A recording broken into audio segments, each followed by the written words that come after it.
کبھی کبھی یہ سوال پیدا ہوتا ہے، اس زمانے کے پڑھے لکھے، اس زمانے میں کالج کے لوگ، اس زمانے میں کچھ زیادہ دانشور، اس زمانے کے کچھ زیادہ عقل والے جو ہوتے ہیں، ایک تو ہوتا ہے عقل مند، ایک ہوتا ہے کچھ زیادہ عقل مند، یہ زبردستی کی باتیں نکالا کرتے ہیں۔ ابھی قربانی کا مہینہ گزرا، ایسے عقل مند قربانی کے مہینے میں بہت بولا کرتے ہیں، اور قربانی کے مہینے میں آ کر ایک ہی جملہ سننے کو ملے گا آپ کو ان کی زبان سے۔ یہ زیادہ پڑھے لکھے جو ہوتے ہیں کہ مسلمان ساری دنیا میں اتنی قربانی حد کرتے ہیں، اگر یہ قربانیاں نہ ہوں، تھوڑی تھوڑی ہو جائیں، ان پیسوں کو بچا لیا جائے،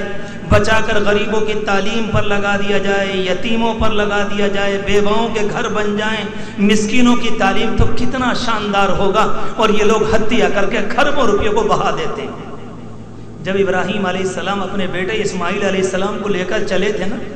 واقعہ تو سنا ہوگا، تو شیطان نے آ کر بھی تو یہی کہا تھا، ابراہیم خواب ہی تو ہے، خواب تو ہر طرح کے ہوتے ہیں، ابراہیم خواب ہی تو ہے، اور خواب تو ہر طرح کے ہوتے ہیں، یہ کیا ضروری ہے کہ خواب کے اوپر عمل کر لیا جائے۔ جیسے ہی اس زمانے میں ابراہیم کی نسل میں ان کے غلاموں کے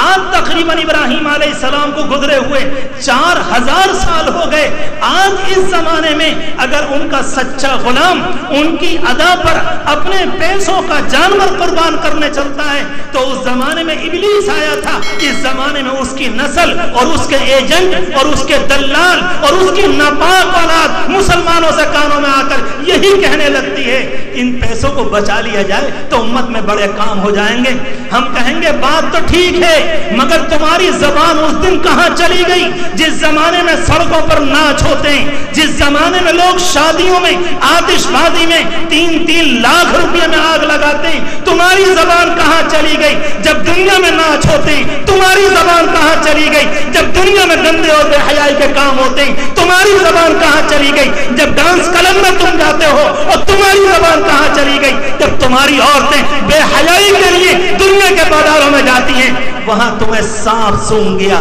پتہ چلا کہ تم ابراہیم کی سچی اولاد نہیں، تم ابلیس کے سچے وارث معلوم ہوتے ہو۔ ہر موقع پر آپ دیکھ لیں، یہ جملے آپ کو ضرور سننے ملیں گے، چاہے وہ اخبار میں ہوں، چاہے وہ ریڈیو میں ہوں، اور یہ زیادہ پڑھے لکھے جو ہوتے ہیں وہ ایسی باتیں آپ سے آ کر بہت کریں۔